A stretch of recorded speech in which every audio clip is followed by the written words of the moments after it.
widespread and systematic, and it was directed against the civilian population.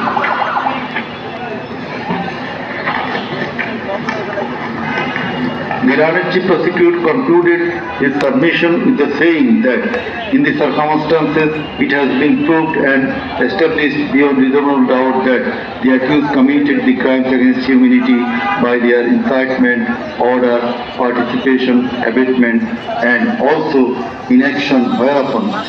they deserve the maximum punishment as prescribed by Section 3, subsection 2, A, G, H, and Section 4, subsection 1, subsection 2A,